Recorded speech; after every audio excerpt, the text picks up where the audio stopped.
5절부터 10절까지 11절까지 봅시다. 5절부터 11절. 그러나 그들의 다수를 하나님이 기뻐하지 아니하셨으므로 그들이 광야에서 멸망을 받았느니라. 이러한 일은 우리의 본보기가 되어 우리로 하여금 그들이 악을 즐겨한 것 같이 즐겨하는 자가 되지 않게 하려 함이니, 그들 가운데 어떤 사람들과 같이 너희는 우상 숭배하는 자가 되지 말라. 기록된 바 백성이 앉아서 먹고 마시며 일어나서 뛰논다 함과 같으니라. 그들 중에 어떤 사람들이 음행하다가 하루에 2만 3천 명이 죽었나니 우리는 그들과 같이 음행하지 말자. 그들 가운데 어떤 사람들이 주를 시험하다가 뱀에게 멸망하였나니 우리는 그들과 같이 시험하지 말자. 그들 가운데 어떤 사람들이 원망하다가 멸망시키는 자에게 멸망하였나니 너희는 그들과 같이 원망하지 말라. 그들에게 일어난 이런 일은 본보기가 되고 또한 말세를 만난 우리를 깨우치기 위하여 기록되었느니라. 아멘. 오늘 말씀은 신약 성경에 기록되어 있지만 굉장히 우리에게 부담으로 다가오는 말씀일 수 있습니다. 왜냐하면 우상 숭배하지 말자, 또 음행하지 말자, 또 시험하지 말자, 또 뭐라고 되어 있습니까? 원망하지 말자. 아무튼 원망하는 것 때문에 불뱀에 물려 죽었다는 사건을 우리에게 떠올리게 하죠. 그래서 이런 모든 말씀이 신약 시대를 살고 있는 우리에게도 상당한 부담으로 다가올 수가 있습니다. 근데 사실은 이제 부담이 되는 것도 마땅한 겁니다. 근데 기왕 부담이 될 바에는 어떻게 돼야 되는 겁니까? 기왕 부담이 될 바에는 정말 피할 수 없는 하나님의 뜻대로 살지 못하는 그 우리의 존재성으로 말미암아서 하나님의 심판도 마땅하다. 그 마땅한 심판을 받아서 멸망당하는 것도 우리가 수용할 수 있어야 됩니다. 이런 말씀을 대하면서 우리가 부담을 느낀다고 하는 것은 아직도 우리에게 이 말씀대로 살아갈 수 있는, 이 말씀대로 실천할 수 있는 그런 뭔가의 가능성이 우리의 심령 가운데, 우리의 육체 가운데 있다라고 하는 그 미련 때문에 이 말씀이 부담으로 다가오는 거거든요. 근데 그 부담을 뚫고 더 파고 들어오면 무엇이 있습니까? 이 말씀대로 살지 못하면 오늘 8절 말씀처럼 그들 중에 어떤 사람들이 음행하다가 하루에 2만 3천 명이 죽었다. 우리는 그들과 같이 음행하지 말자. 자, 그러면 이 말씀의 부담을 느낀다면 더 한 발, 두 발 더 나아가서 이 말씀대로 살지 못해서 죽임을 당한 이스라엘 백성들의 운명까지 우리가 수용할 수 있어야 됩니다. 죽기는 싫고 하나님의 심판을 받기는 싫고 천국에는 들어가고 싶고 지옥 가기는 싫고 그런 마음 때문에 이 말씀을 지켜보겠다 하고 이 말씀의 삿발을 잡는 순간 우리는 지금 휘말리고 있는 겁니다. 사실은 오늘날 사람들이 이 말씀 대하면서 부담도 크게 안 가져요. 정말 이 말씀 앞에 부담을 느끼는 자라면 당연히 그 다음 단계, 이 말씀대로 살지 못하는 자기의 본성을 발견하고 그 다음 단계 2만 3천 명이 죽었나니 당연히 나도 죽어야 되는구나 라고 자기의 죽음을 수용하게 되겠죠. 근데 이 말씀을 어설피 대하면 음행하면 안 되겠네? 우상 숭배 안 되는 거구나. 그러면서 한두 번 깨작깨작 이렇게 음행하지 않으려고 시도해 보다가 불평하지 않고 원망하지 않으려고 시도해 보다가 아니 원망과 불평이 우리의 삶인데 어떻게 우리 입에서 우리 마음에서 원망이 안 나오겠습니까? 그들 가운데 원망하는 자들이 어떤 자들이 원망하다가 멸망시키는 자에게 멸망하였다. 너희는 그들과 같이 원망하지 말라라고 말씀하고 있지만 원망과 불평이 우리 삶의 일상인데 우리가 어떻게 원망하지 않습니까? 정직하게 이 말씀 앞에 딱 서게 되면 깨작깨작 어떻게 편법으로 하루 중에서 한두 번 어떻게 원망할까 하다가 원망을 멈추고 감사를 했어요. 나는 이 말씀을 지켰네. 그렇게 아주 피상적으로 10분의 10 가운데 10분의 1 정도 이렇게 말씀을 한번 지킨 거 가지고서 나는 이제 오늘 참 하루는 보람이 있었어. 나 오늘 3번 감사했음. 뭐 이러고 이제 기록한다면 다 말씀을 우회해서 말씀을 어떻게 피해서 정말 이게 식사할 때 깨작거리는 어떤 사람처럼 말이죠. 마음에 안 드는 반찬은 치워버리고 마음대로 몇 개 이렇게 집어먹는 어떤 아이들처럼 그렇게 말씀을 대한다면 우리는 계속해서 이 말씀의 본질, 이 말씀의 핵심에 도달을 할 수가 없습니다. 근데 오늘날 뭐 제가 볼 땐 그래. 대부분의 사람들이 이 말씀을 피상적으로 얄팍하게 수박 거달기처럼 핥으면서 지나가는 거죠. 경건의 시간 큐티하면서 말이죠. 원망하지 말자. 원망하다가 불뱀물로 죽었으니까. 그래서 몇 개 뭐 이렇게 인위적으로 감사할 수 있어요.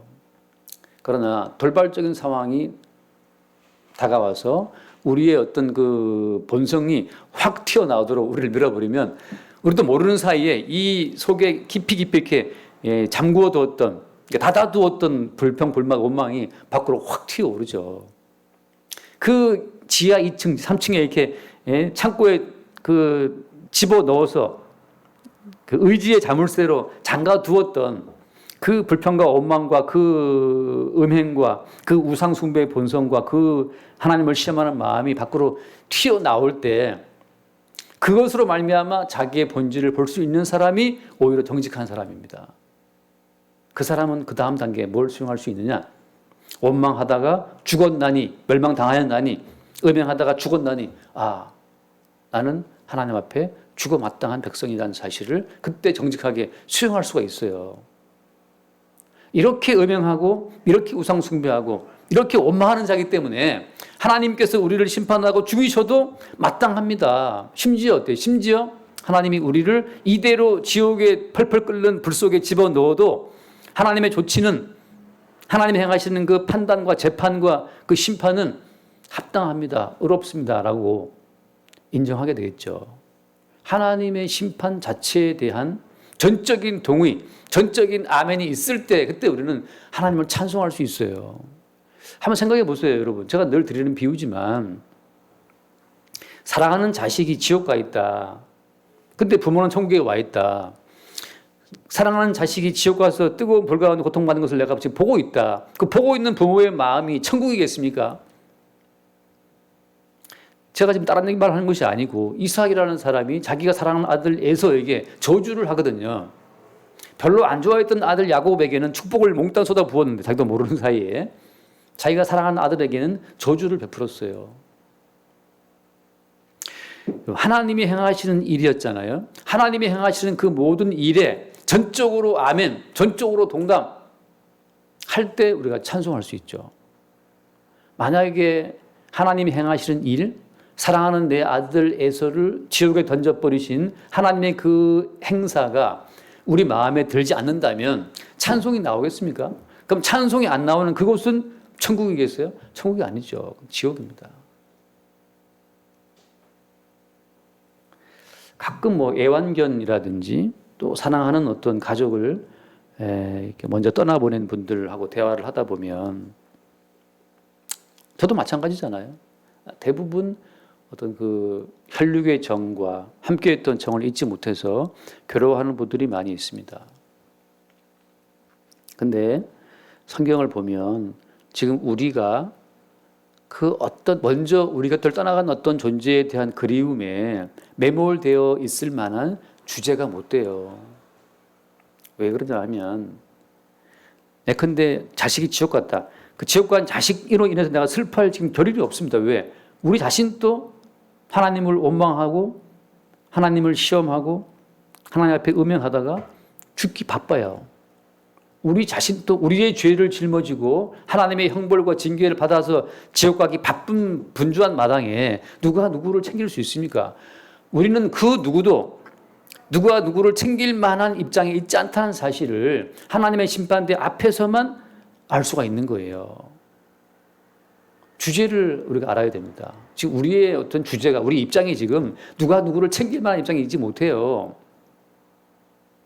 하나님께서는 우리 각자 모두를 그리스도 예수의 그 심판대 앞에 세우고 우리의 모든 중심을 주님께서 완전히 뒤집어서 우리의 본질을 낱낱이 시험하셔서 우리 속에 하나님의 심판을 받아 마땅한 그 죄의 속성들을 펼쳐내시는 분이기 때문에 내가 또 다른 그 누구의 짐을 대신 짊어질 만한 그런 입장에 있지 않다는 사실을 우리가 먼저 볼 수 있어야 됩니다. 따라서 오늘 이 말씀을 대하면서 이 말씀이 우리에게 주는 마지막 핵심적인 결론은 무엇이냐 하면 너희들은 모두 하나님 앞에 죽어 마땅한 자라는 사실. 그 예전 이스라엘 백성들이 광야에서 우상 숭배하고 하나님을 시험하고 음행하다가 불평하고 원망하다가 죽었던 그 이스라엘 백성들의 그 죽음 자체가 사실 오늘날 내 죽음이라는 사실, 우리의 죽음이라는 사실을 확인하는 그것이 오늘 이 말씀이 우리에게 던져주는 중요한 포인트가 됩니다. 마치 이스라엘 백성들은 실패했으나 우리는 실패하지 않고 성공할 수 있다. 이스라엘 사람들은 원망하다가 죽었지만 우리는 원망하지 않고 범사에 우리는 감사할 수 있지라고 생각한다면 엄청난 착각, 자기 주제를 모르는 아직도 어떤 허상 속에 자기 자아를 지금 생각하고 있는 거예요. 하나님 앞에 마땅히 죽어야 될 자기의 본질을 아직 모르고 있다는 그 어떤 헛개비 같은 허상 속에 빠져 있는 거고 그 배후에 귀신이 있고 마귀가 있습니다. 귀신과 마귀는 계속 우리에게 우리의 어떤 허상의 자아를 우리 가운데 믿게 하죠. 너는 이 말씀대로 살 수 있어. 너는 원망하지 않을 수 있고 너는 하나님을 시험하지 않을 수 있고 우상숭배하지 않을 수 있고 뭐 이런 너저분한 우리 자신의 자아를 확대하고 자신의 가치를 확인시켜주는 용도로 이 말씀을 대하게 하는 것이 그게 귀신의 전략이고 마귀의 전략이라고 하는 겁니다. 왜 이렇게 그 죽어 마땅한 우리의 본질을 자꾸 까발리는 식으로 말씀을 증거하는가? 제가 왜 이렇게 말씀을 전하겠어요? 이것은 제가 증거하는 것이 아니고 성경 자체가 증거해주는 지금 맥락을 핵심을 제가 말씀드리고 있는 겁니다. 표면으로 보자면 문자로 보자면 음행하지 말자, 원망하지 말자 간단하죠. 문자로 보자면 원망하지 말자 너무 쉽죠. 그럼 원망하지 맙시다. 그럼 어떻게 할까요? 우리 감사의 제목을 써봅시다. 그래서 요즘에 나오는 유명한 거 있지 않습니까? 감사 일기라고. 매일매일 일기 쓸 때 감사의 제목만 쭉 쓰는 거예요. 감사의 제목만. 그럼 참 감사할 게 많습니다. 그러면 그 감사할 게 많아서 감사의 일기를 적게 되면 남는 것은 뭐예요? 오늘 하루 열심히 감사한 내가 남겠죠. 뭐는 사라집니까? 거기에 예수 그리스도는 나타날 이유가 없어요. 감사하는 내가 주인공이야. 내 감사를 도와주는 어떤 존재로서 예수는 있을 수 있겠지만 거기에 예수는 없어요. 성경이 말하는 포인트는 뭐냐 하면 감사하지 못하고 원망하고 불평하는 우리의 실체를 하나님 앞에 이렇게 들통나무로 말미암아서 하나님은 당연히 죽어야 되는 거죠. 당연히 죽어 마땅한 그 현장에서 우리 대신 죽으신 예수님이 등장하게 되는 것. 나는 사라지고 나 대신 죽으신 예수 그리스도만 그 자리에 부각되는 인생. 그 자리를 지금 주께서 우리를 인도해 가시는 자리가 되는 겁니다. 그 자리로 주님이 우리를 인도하시는 거예요. 그것이 기독교입니다. 기독교. 감사 열심히 잘한 내가 남는 것이 기독교가 아니고 내 종교예요. 내 종교. 음행하지 않은 내가 남는다면 그 내 종교가 되는 겁니다. 음행할 수밖에 없는 나 자신의 본질을 발견함으로 말미암아서 마땅히 죽어야 되는데 23,000명 죽듯이 마땅히 죽어야 되는데 마땅히 죽어야 할 나 대신 십자가에 대신 죽으신 예수를 발견하게 되는 그 예수님과의 만남이 성사되는 그 자리가 성경에서 말씀하시는 우리를 인도해 가시는 핵심적인 마지막 최종 포인트가 되는 거예요. 거기가.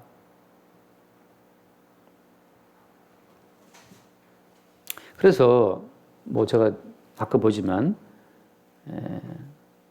우리가 고린도전서 2장 말씀은 고린도전서 2장 2절에 사도 바울이 처음에 이 말씀을 쓸 때부터 고린도전서 2장 2절 사도 바울이 이야기했었던 핵심이 있지 않습니까? 우리가 다 알다시피 2장 2절 말씀 한번 읽겠습니다. 내가 너희 중에서 예수 그리스도와 그가 십자가에 못 박히신 것 외에는 아무것도 알지 아니하기로 작정하였습니다. 예수 그리스도와 그가 십자가에 못 박히신 것. 왜 예수님이 못 박히신 겁니까? 원망하는 나를 대신하여 아니죠. 원망하다가 불뱀에 물려 죽어 마땅한 나를 대신하여 못 박히신 분이 예수님이잖아요. 음행하다가 2만 3천 명 죽듯이 죽어 마땅한 나, 죽어야 될 나를 대신해서 십자가 못 박혀 죽으신 분이 예수님이잖아요. 하나님을 시험하다가 죽어 마땅한 나를 대신해서 대신 죽으신 분이 예수님이잖아요. 우상 숭배하다가 하나님의 진노의 심판을 받아서 죽어가는 그 현장에서 우리를 대신하여 죽임 당하신 분이 예수님이잖아요. 그래서 지금 사도 바울은 처음 시작을 예수 그리스도와 그가 십자가에 못 박히신 것 외에는 아무것도 알지 아니하기로 작정하였다라고 딱 결론부터 그 최종적인 어떤 그 도달 지점을 찍어놓고 모든 말씀을 증거해 가고 있는 겁니다.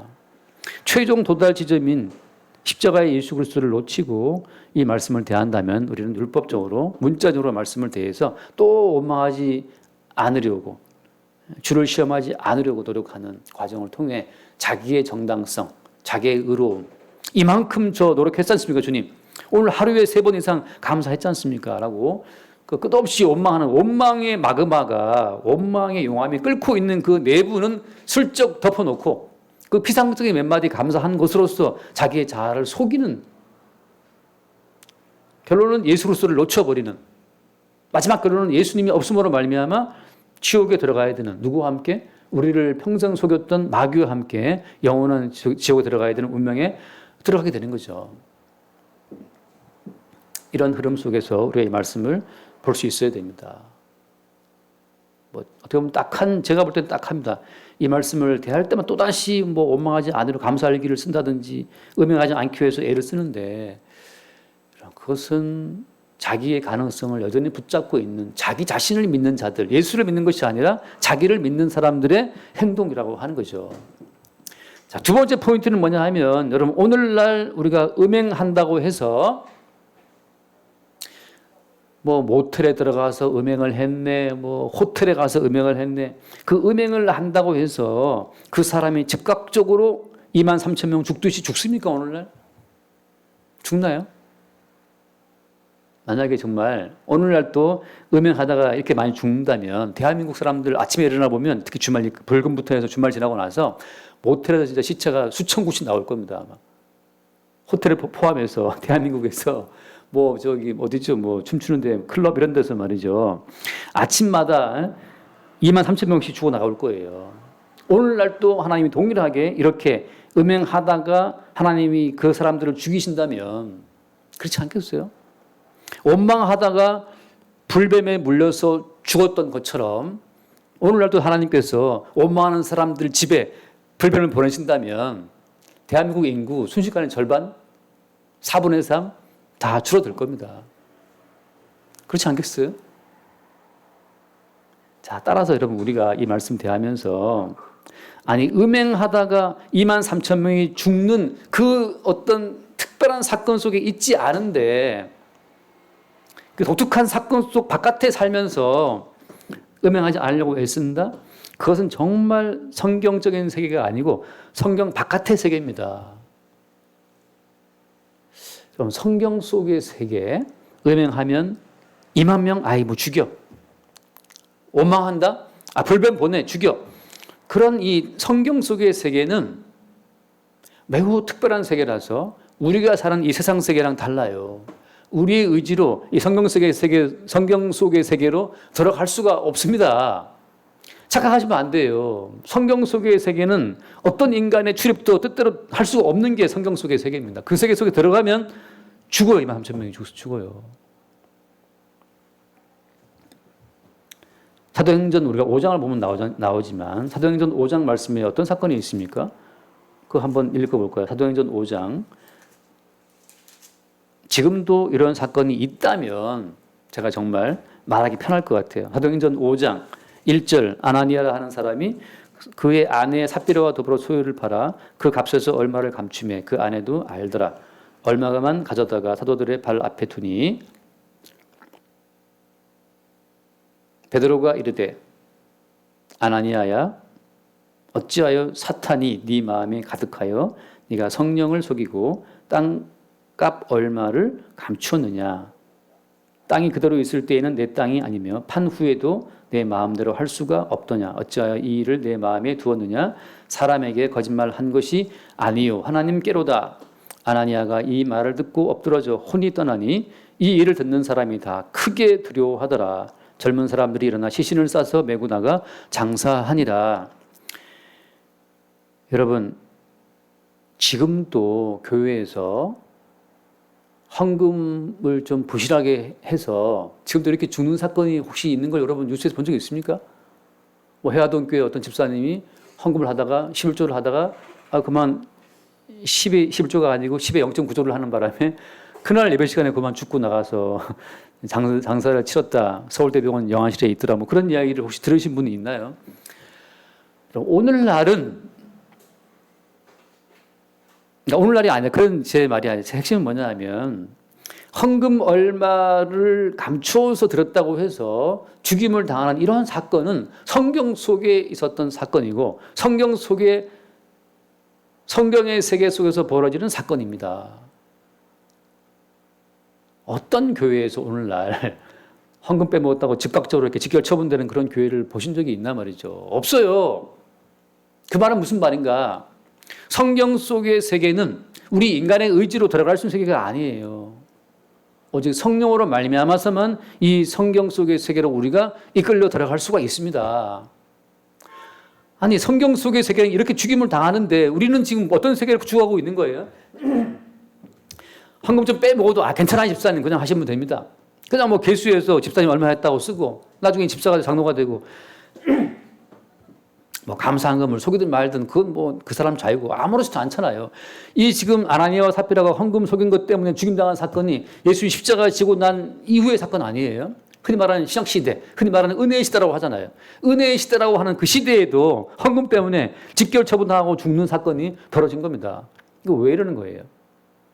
근데 오늘날 이 흔히 말하기를 은혜의 시대니까 괜찮아요. 뭐 좀 못해도 뭐 좀 빼먹어도 뭐 하나님 다 예수 용서해 주신 거니까 이상 없습니다. 이렇게 말하는 분들이 있잖아요. 그거 전부 다 예수님의 대신 주신 은총을 이용해 먹는 예수님 등쳐먹는 사람들입니다. 자기의 죄를 합리화시켜서 자기의 부실함을 다 어떻게 은폐하기 위해서 예수의 피 갖다 부처리 발라놓고 나서 뭐 예수의 피 발랐으니 괜찮겠지라고 하는 그 예수님의 피를 이용해서 자기 자신의 악함을 변명하는 예수님 등쳐먹는 자들이 있죠. 그 주님께서 모르시겠어요? 아나니아와 삽비라가 예수를 믿는 사람이었겠습니까? 안 믿는 사람이었겠습니까? 둘 중 하나겠죠, 그죠? 믿든 안 믿거나. 예수를 믿는 사람이에요. 예수를 믿는 사람인데 헌금 예수를 믿는 사람이기 때문에 그나마 소유를 그 땅을 팔아서까지 가지고 온 거예요. 근데 죽었잖아요. 여러분 우리가 오늘 이 말씀을 대하면서 그건 뭐 옛날 이야기고 지금은 은혜 시대니까 아니 은혜 시대도 죽었잖아요. 이 사람들 지금 뒤에 그 와이프가 되는 삽비라도 죽었고 그럼 이 이야기의 핵심을 오늘 말씀드리면서 오늘날 우리가 말씀을 대하는 온전한 어떤 그 자세라 그럴까 사실은 자세가 필요 없어요. 왜 주님께서 우리를 이 성경 속의 세계로 어떻게 이끌어 가시는지 반대로 어떻게 주님께서 성경 속의 세계를 우리에게 가지고 오셔서 우리 위에 이 성경 속의 세계를 덮어 씌워서 적용을 시키시는지 우리는 그 사건을 볼 수 있어야 됩니다.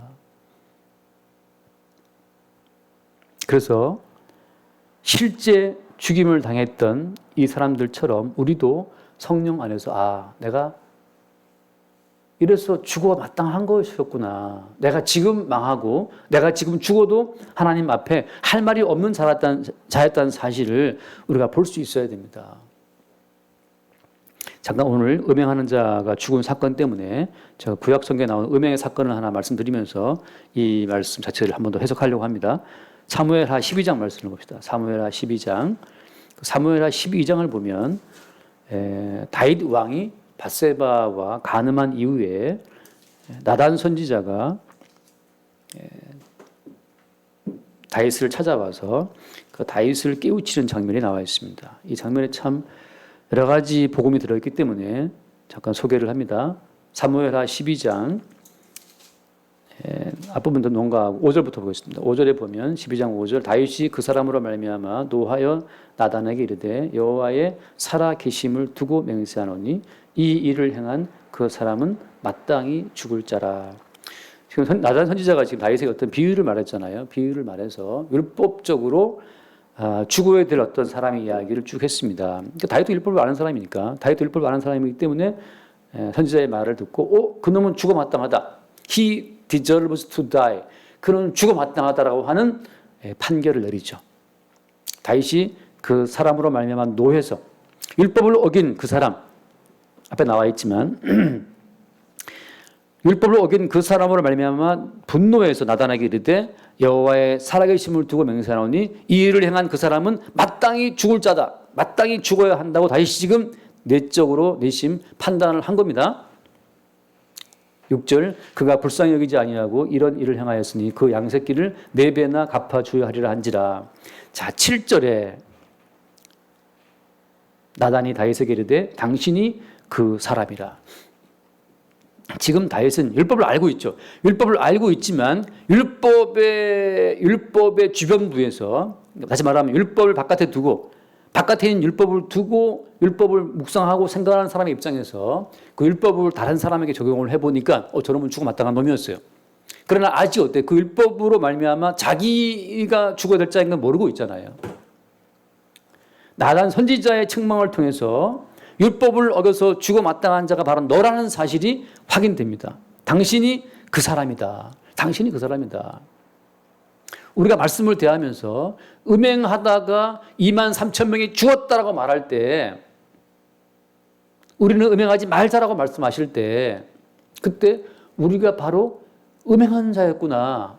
우리가 바로 음행하는 자이기 때문에 우리가 바로 죽어야 된다라고 하는 그 말씀 자체를 어떻게? 성령을 통해서 듣게 되는 순간 우리는 성경 속의 세계로 이끌림 받는 자가 되는 겁니다.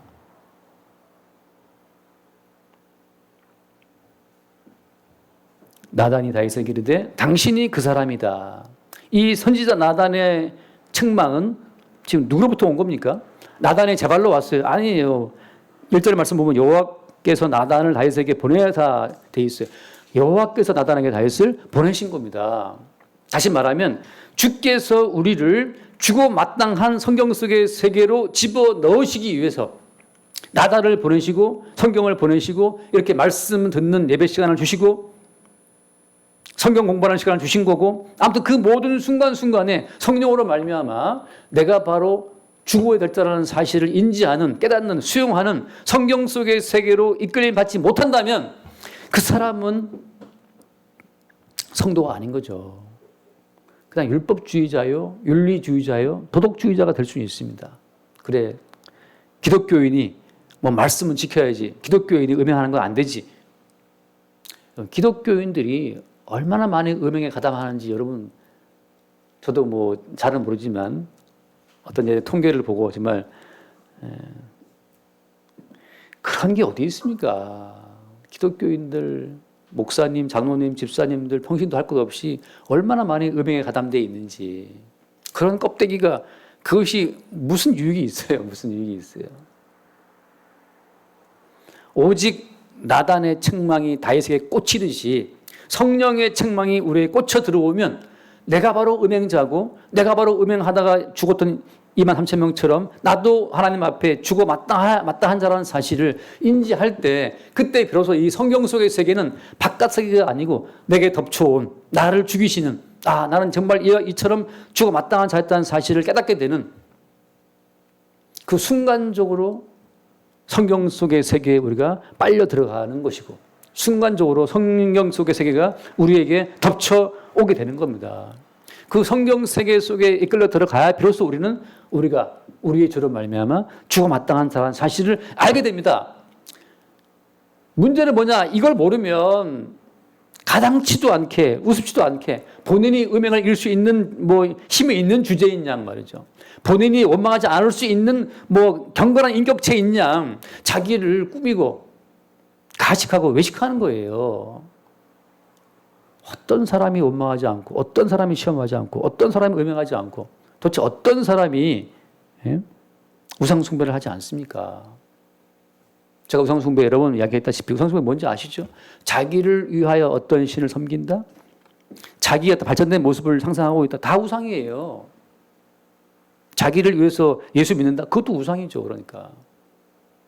예수님은 믿게 되는 것이고 예수 믿는 믿음이 선물로 주어지는 거지. 나 구원받고 싶어. 어떻게 하면 될까? 예수 믿을래. 자기를 위해서 멸망당하지 않게 하려고 예수를 붙들고 있다? 다 예수를 우상으로 믿고 있는 겁니다. 그러니까 누가 우상 숭배자가 아니에요. 우리 모두가 우상 숭배자가 맞죠. 정 목사, 너는 저를 지금 말하는 것이 아니라 저는 예라는 말이 아니고 저 역시 어떻습니까? 수시로 성령으로 말미암아 우상 숭배자임을 들키고 살아가는 거죠. 저 역시도 음행자임을 성령으로 말미암아 들키고 살아가는 것이고, 그러니까 어떻습니까? 주님 앞에 죽어도 마땅하고 망해도 마땅하고 지옥 가도 마땅한 겁니다. 우리 입장이라고 하는 것이. 이스라엘 백성들을 통해서 드러난 우리의 어떤 본질은 뭐냐. 하나님이 광야에서 싹 다 죽여버려도, 모두 다 죽여버려도 할 말이 없는 것이 우리의 본질이라고 하는 거죠. 그것을 수용하는 사람들은 이스라엘이고, 말도 안 돼. 여호와 니까짓 게 뭔데 우리를 죽여. 만들었으면 살려야 될, 당신이 조물주면 우리를 살려줘야 될 거 아닌가 하고 자기의 구원을 위해서 십자가에서 내려와서 너와 우리를 구원하라라고 외친다면 그게 지옥 갈 백성들의 고백이 되는 겁니다. 그래서 오늘 말씀에 나단이 다윗에게 이르되 당신이 그 사람이다.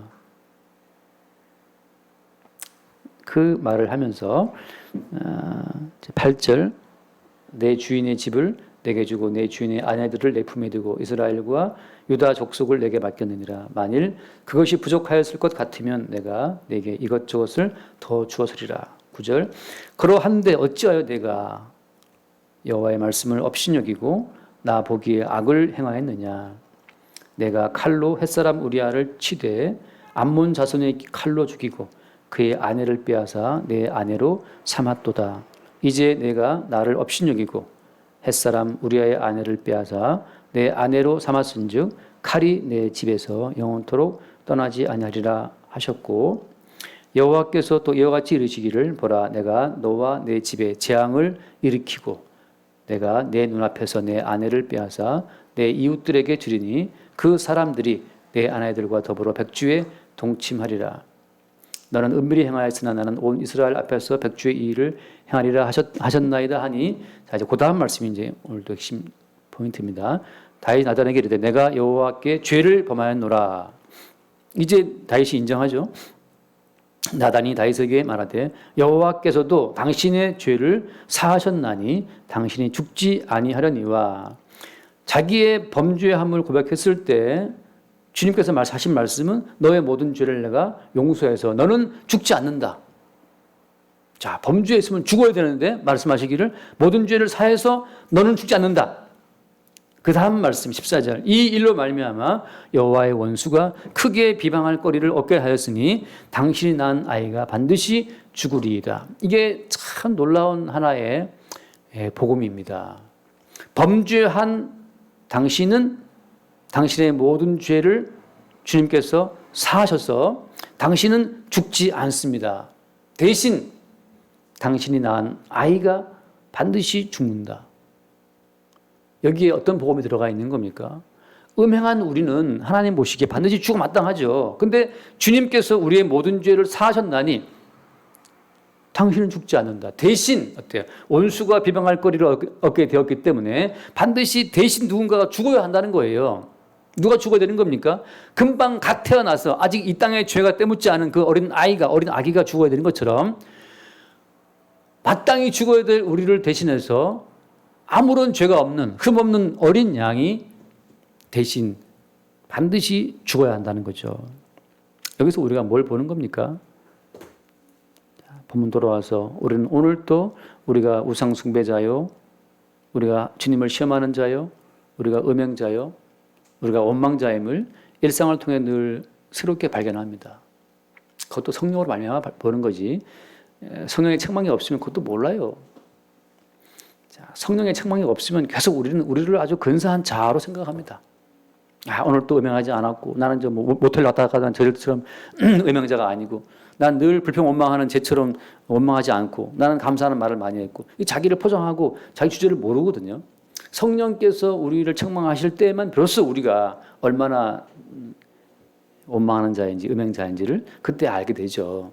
근데 성령으로 말미암아 우리가 범죄한 자들임을 알게 되면 따라오는 과정은 뭐냐? 마땅히 우리가 죽어야 될 자임을 우리가 알게 된다고 하는 거.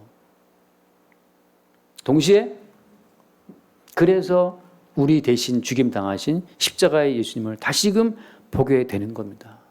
당신은 마땅히 죽어야 될 자지만 당신이 그 사람이다 죽어야 되지만 여호와께서 당신의 모든 죄를 사하셨나니 당신은 죽지 않을 것이다.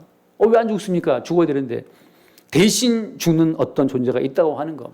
그때 벌써 우리는 대신 십자가에 못 박혀 죽으신 아주 정결한 제물로 죽임당하신 예수님을 새롭게 발견하고 그 예수님의 대신 죽으신 희생의 은총 속에 우리가 살고 있다는 사실을 다시금 새롭게 보게 되는 거죠. 그래서 사도 바울이 말한 것처럼 여전히 어때요? 우리는 계속해서 십자가에 죽으신 예수 그리스도만을 증거하고 고백하는 겁니다. 어제도 어떤 분과 잠깐 대화하는데 뭐 이런 대화 있지 않습니까? 목사님 제가 뭐 어떤 사역을 했고 어떤 뭐 봉사활동을 했고 기도를 했고 예전에 뭐 참 제가 어떤 뭐 뭘 해서 정말 들을 때 제가 시간이 아까워요. 이제 뭐 예배 준비도 하고 바쁘고 그런데 이런 얘기를 나한테 왜 하시나? 제가 심한 말로 어떻게 할 수도 없잖아요. 뭐 다 점잖은 만남인데 초변에 그래서 그렇지만 그게 뭡니까? 본인이 뭐 한 걸 자랑한다는 것은 아직도 지금 본인의 그 본질을 못 보고 있다는 건데 성령께서 성경 속의 세계로 그를 덮어 씌워서 그의 실상을 까발리면 그가 바로 간음자요, 그가 바로 음행자요, 그가 바로 살인자요. 뭐라고 말할 게 아무것도 없어요. 당신이 살인자며 간음자며 음행자인데 왜 살아있습니까? 물어본다면 답변은 뭡니까? 주께서 내 모든 죄를 사하셨다. 내가 죽어야 되는데 내 모든 죄를 사하심으로 나를 죽이지 아니하시고 대신 어린 양 예수님을 십자가에 죽였다라고 하는 그 십자가에 죽임당하신 예수님만 말할 게 없죠. 그밖에 말할 것이 없어요. 무슨 할 말이 그게 많습니까? 내가 뭐 했다는 말이 무슨 의미가 있어요. 이렇게 말하면 또 나는 뭐 하지 말아야지. 항상 그러니까 이게 돌아가니까 늘 말씀드리지만 성경 속의 세계가 성령을 덮쳐오지 않으면 끝내 우리는 예수님의 피까지 이용해 먹는 아주 악랄한 그 예수님의 등쳐먹자가 되는 겁니다.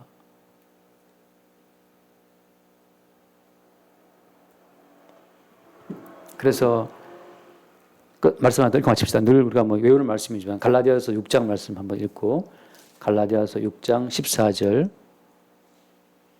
굉장히 말씀을 많이 줬는데 지금 다 시간도 좀 가고 갈라디아서 6장 14절 그러나 내게는 우리 주 예수 그리스도의 십자가 외에 결코 자랑할 것이 없으니 그리스도로 말미암아 세상이 나를 대하여 십자가에 못 박히고 내가 또한 세상을 대하여 그러하니라. 우리 주 예수 그리스도의 십자가 외에 결코 자랑할 것이 없죠.